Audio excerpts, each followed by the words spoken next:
Hello everyone, welcome back to my channel. In this video, we will see the reading number 2 of Unit 3 of Economic Crisis according to Anwar Sheikh. In last videos, we did the Unit 3rd. First reading, Sweezy Pose, the Theory of Capitalist Development, from which Chapter 2, 4 and 5 in our syllabus. In this reading, the Economic Crisis part is in our syllabus by Anwar Sheikh. So we will do this whole second reading in a single video in this video only. So let's start. In examining crisis theories, it's essential to differentiate between general crisis and partial crisis. According to Anwar Sheikh, जब भी हम crisis theories को examine करते हैं तो general crisis और partial crisis के बीच में डिफरेंशिएट उनको अलग अलग बताने की जरूरत होती है। जब भी हम क्राइसिस थ्योरी को एग्जामिन करते हैं तो ये एसेंशियल होता है जनरल क्राइसिस और पार्शियल क्राइसिस को डिफरेंशिएट करना उनके बीच में। जनरल क्राइसिस और पार्शियल क्राइसिस क्या है? लेट्स दीज क्राइसिस, अब जनरल क्राइसिस की बात हो रही है यहाँ पे। These crises signify widespread collapse in economic and political relations production. General crisis में mainly ये signify करता है widespread collapse in economic और political relation.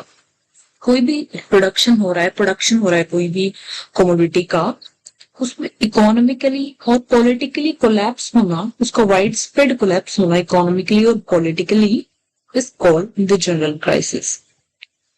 Clear? As simple as that की इकोनॉमिक और पॉलिटिकल रिलेशन में कोलैप्स होना is the general crisis. Now what is the partial crisis or business cycles? हम इसे business cycle भी कह सकते हैं.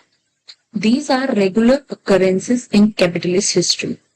Partial crisis जो होते हैं वो regular occurrence होते हैं capitalist history में, regularly occur होते रहते हैं.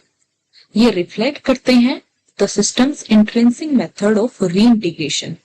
सिस्टम के इंटरेस्टिंग मेथड ऑफ रीइंटीग्रेशन को ये रिफ्लेक्ट करते हैं.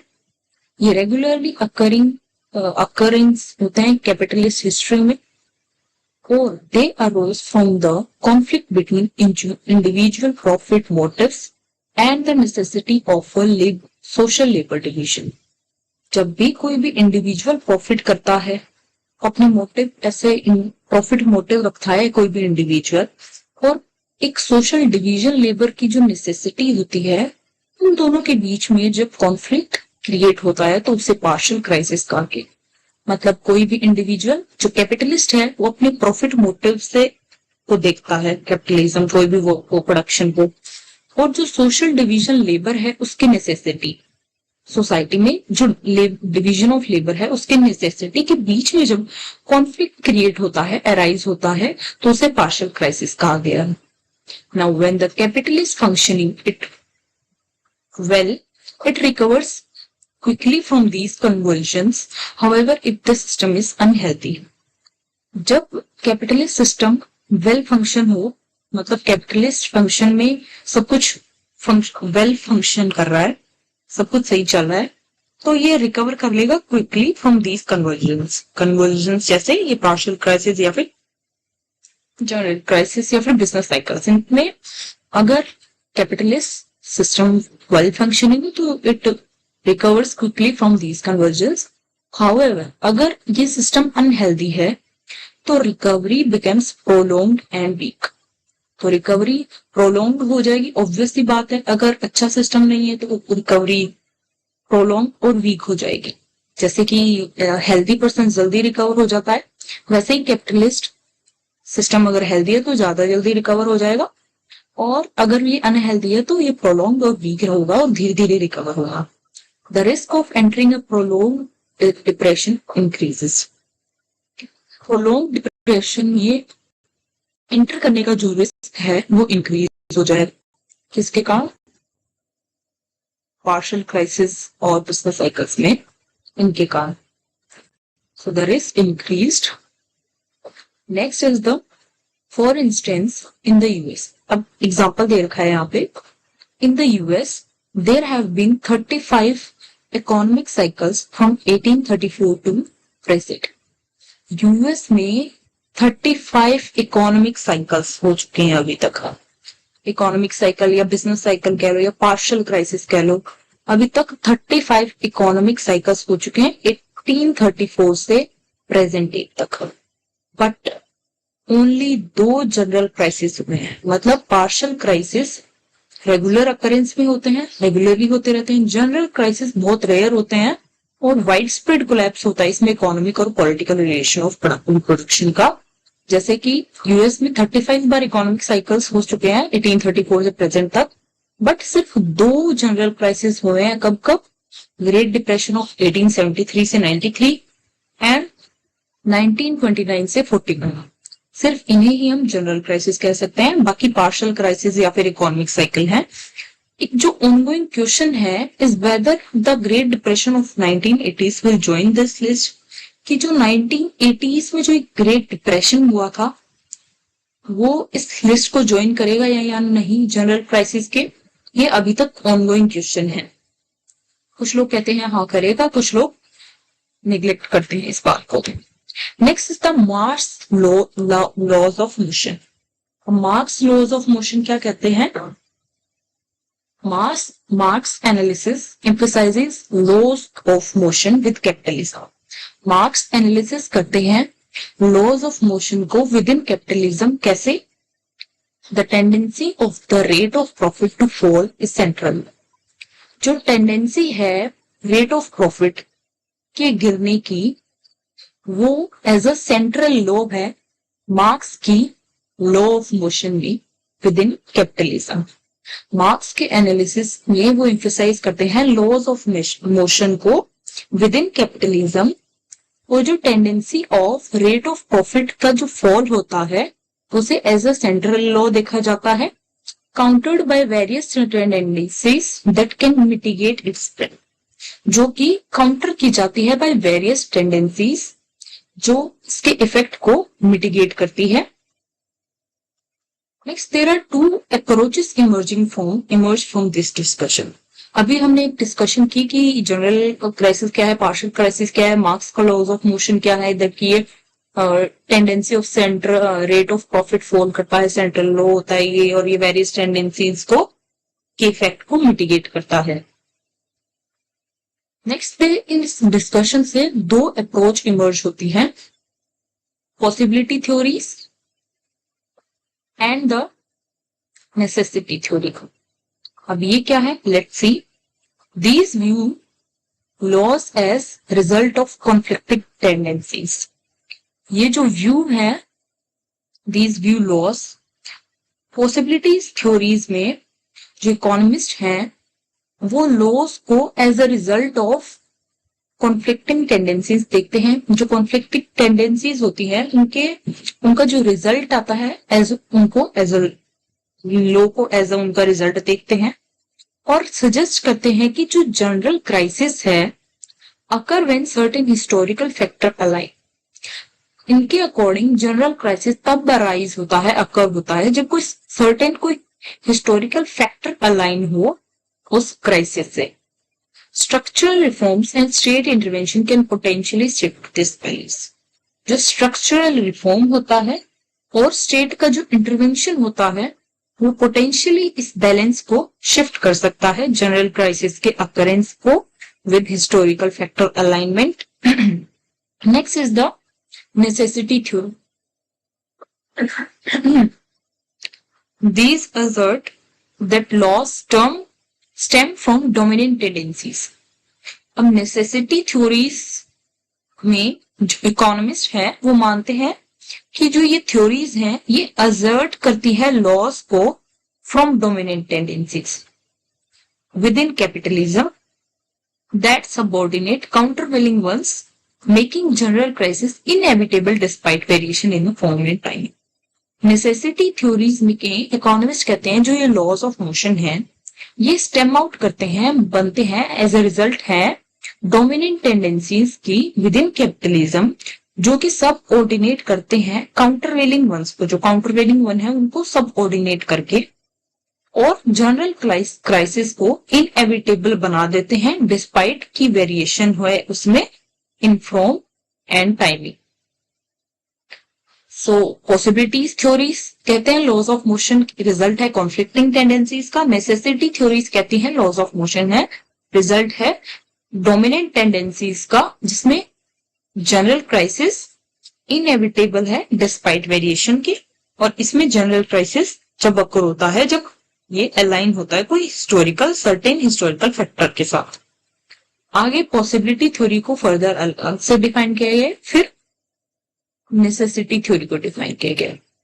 पॉसिबिलिटी थ्योरीज को भी आगे 2 पार्ट्स में डिवाइड किया गया है। First one is the under consumption stagnation theory and second one is the ways theories which is B part, discussing later in our video, in this video.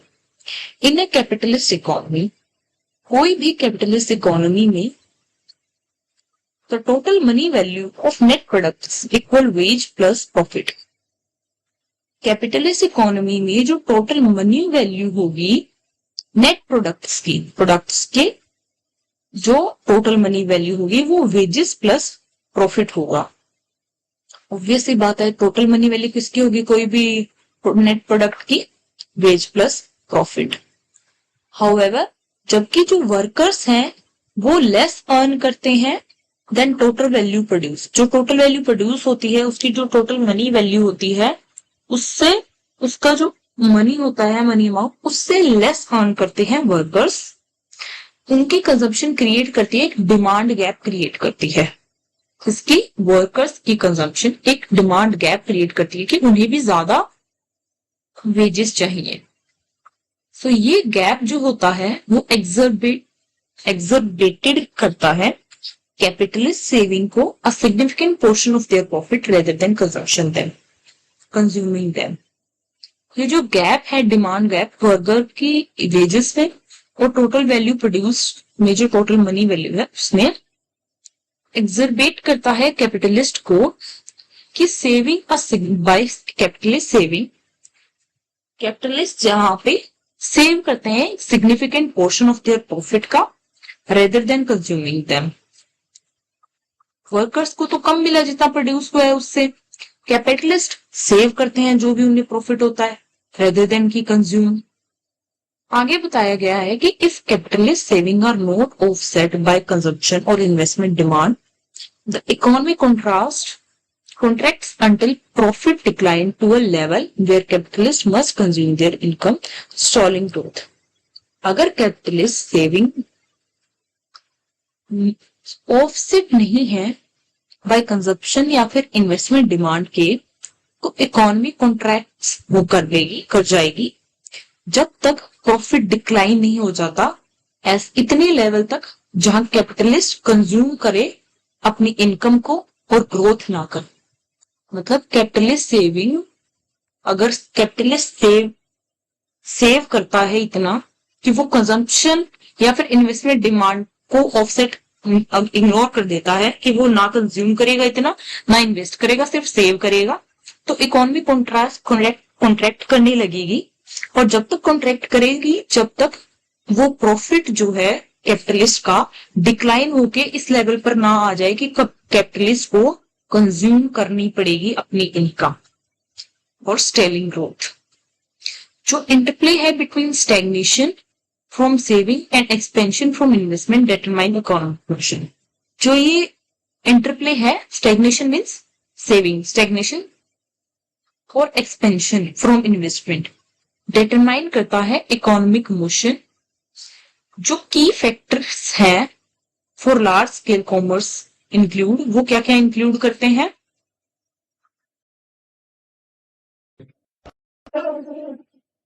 So the key factors of large scale commerce में first is the hegemony of a dominant capitalist nation। जो dominance है कोई भी capitalist nation का उसके hegemony such as 19th century में जो Britain था इसकी डोमिनेंस थी over other Nations. Next is the critical mass of new products markets and technologies. इसका क्रिटिकल मास मीन्स ज्यादा अमाउंट में new products market and technologies का होना। Another is the monopoly of power and complicates this dynamic. जो monopoly power है इस dynamic को और कॉम्प्लिकेट कर देती है। कैसे? जो लार्ज फर्म्स हैं can restrict output and raise prices. जो लार्ज फर्म है उन्हीं की मोनोपोली होगी तो वो आउटपुट को रिस्ट्रिक्ट कर देंगे और प्राइसेस इंक्रीज कर देंगे, जिसके कारण redistributing income away from workers and small firms. जो रीडिस्ट्रीब्यूटिंग इनकम है वो अवे हो जाएगी फ्रॉम वर्कर्स और स्मॉल फर्म से। स्मॉल फर्म्स में और वर्कर्स को कम इनकम मिलेगी, जो फिर मोनोपोली बन जाएगी, जिससे लार्ज फर्म्स की और वो अपने प्राइसेस रेज कर देगी। जब while monopolies theoretically increase stagnation, जब मोनोपोलीज थ्योरेटिकली स्टैग्नेशन को इंक्रीज कर देती है, कैसे? डिमांड गैप्स रेज करके एंड लिमिटिंग इन्वेस्टमेंट अपॉर्चुनिटीज, और इन्वेस्टमेंट अपॉर्चुनिटीज को लिमिट कर देती है। So post-war capitalism has been robust growth due to strong countervailing factors like US hegemony and military expenditure. जो post-war capitalism था उसमें एक रोबस्ट ग्रोथ देखने को थी। किसके कारण? Due to strong countervailing factors जैसे कि यूएस हेजेमनी और उसके military expenditure. Intervention aimed at bolstering expansionary factors can theoretically combat stagnation. Intervention जैसे कि स्टेट इंटरवेंशन एम किया एक्सपेंशनरी फैक्टर को बोल्स्टर करने में, जो कि थ्योरेटिकली कॉम्बैट करता है स्टैग्नेशन को। जो केन्जियन इकोनॉमिक्स है वो पॉजिट करती है दैट कि जो state spending can achieve desired output level. However, under monopoly conditions, state attempt करता है डिमांड को स्टिमुलेट करने का, जिससे प्राइसेस इंक्रीज हो जाएंगे रेदर देन कि आउटपुट एक्सपेंशन हो। एज ए रिजल्ट स्टेग्नेशन हो जाएगा। इफ स्टेट इंटरवेंशन रिट्रेस्ड, अगर स्टेट इंटरवेंशन रिट्रेट की जाए और रिसेशन और डिप्रेशन में इंस्यू। दस जो इकोनॉमिक क्राइसिस है उनको व्यू किया जा सकता है as a political event stemming from state reluctance to confront monopolies. तो हम कह सकते हैं जो इकोनॉमिक क्राइसिस है वो पॉलिटिकल इवेंट्स के तौर पर देखे जा सकती हैं। पॉलिटिकल इवेंट के कारण इनका एराइज हो सकता है। Next the wage squeeze theory. ये क्या कहती है? Wage squeeze theories linked general prices to sustain decline in profit rates. Wage cues theory link करती है जनरल क्राइसिस को sustain decline in profit rates के साथ। कैसे?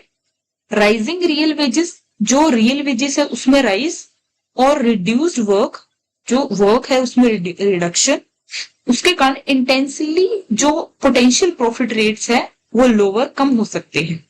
सो राइजिंग रियल वेजेस और रिड्यूस वर्क इंटेंसली, उसके कारण प्रॉफिट रेट्स लोअर हो सकते हैं, कम हो सकते हैं। Next is the sustain rise in real wages. अगर रियल वेजेस में सस्टेन राइज हो, एक्सरबेट्स एग्जिस्टिंग डिक्लाइन इन प्रॉफिट। अगर सस्टेन राइज हो रियल वेजेस में, उसके कारण जो डिक्लाइन है प्रॉफिट में वो एक्सरबेट्स कर सकता है।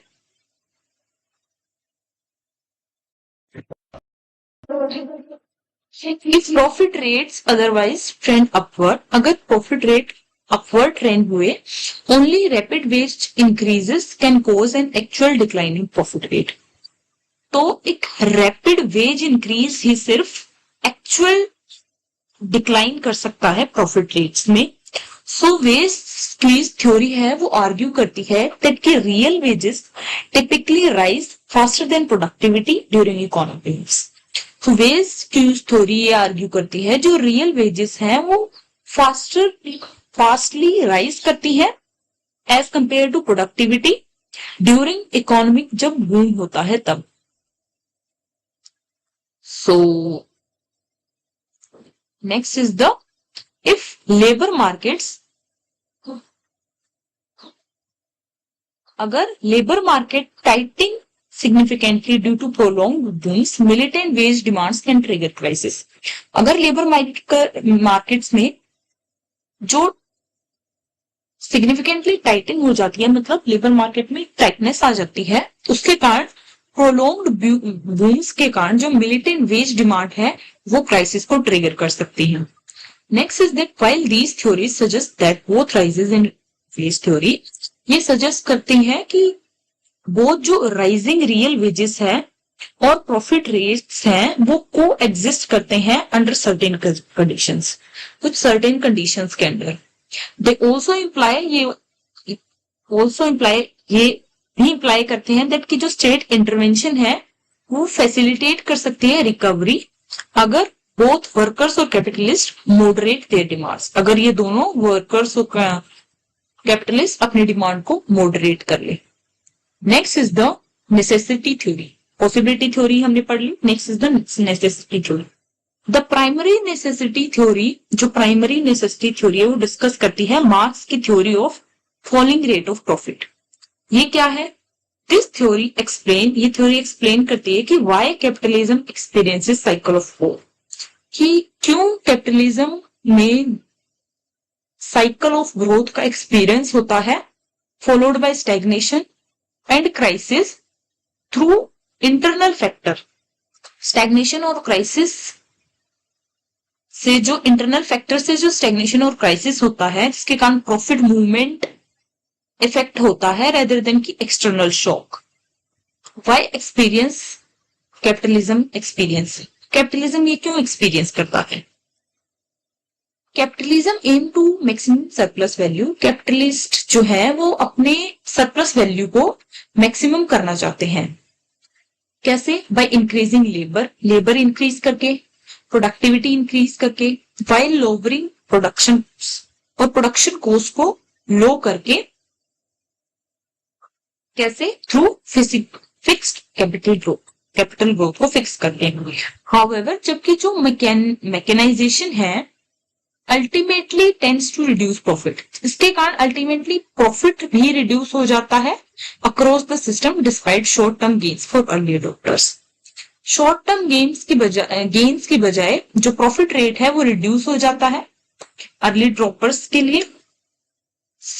जो सेक्युलर डिक्लाइन है इन प्रॉफिट रेट्स लीड करता है to long term investment drop off and excess capacity during downturns. Next is that कि while under consumption and wage skews phenomena emerges as effects of profitability crisis, जो under consumption और wage skews phenomena है emerge करता है as a effect of profitability crisis. They do not cause them directly due to built-in mechanism. ये as a effect of profitability crisis के emerge नहीं होता। They do not cause them directly, ये directly इसको pose नहीं करता built in mechanism के लिए विद इन कैपिटलिस्ट अक्यूमुलेशन, जो कि एडजस्ट करता है capacity according to effective demand. Each general crisis है वो रिजल्ट इन करता है डिस्ट्रक्शन ऑफ वीकर कैपिटलिस्ट। हर जनरल क्राइसिस में जो वीकर कैपिटलिस्ट हैं उनकी डिस्ट्रक्शन हो जाती है। Next, intensified labour attacks. जो लेबर अटैक्स हैं वो इंटेंसिफाई हो जाते हैं aimed at restoring accumulation through centralization and increased profitability. जो लेबर अटैक्स इंटेंसिफाई होके एम करते हैं एक्यूमुलेशन रिस्टोर करने को थ्रू किसके? सेंट्रलाइजेशन और प्रॉफिटेबिलिटी को इंक्रीज करके। However due to secular fall in profit है उनके कारण ईच रिकवरी फेज है वो tends to feature lower long term growth rates. हर recovery phase long term growth rate को लो कर देता है। इसके कारण जो सिस्टमेटिक इश्यू है जैसे कि स्टैग्नेशन वो रिजॉल्व नहीं हो पाते हैं थ्रू स्टेट इंटरवेंशन। उनके लिए कुछ फंडामेंटल चेंजेस की रिक्वायरमेंट है within capitalism itself. As noted by Yaffe 1976, reliance on state power to manage capitalism may lead to dangerous illusion about its efficacy in resolving inherent contradiction within the system. याफे के according अगर हम state power पर rely करते हैं capitalism को manage करने के लिए, ये डेंजरस इल्यूजन्स का लीड कर सकता है in resolving inherent contradiction within the system. So with this, economic crisis by Anwar Shaikh ended here. In next video, we start the next reading. Thank you for watching my video. Like, share and subscribe, please.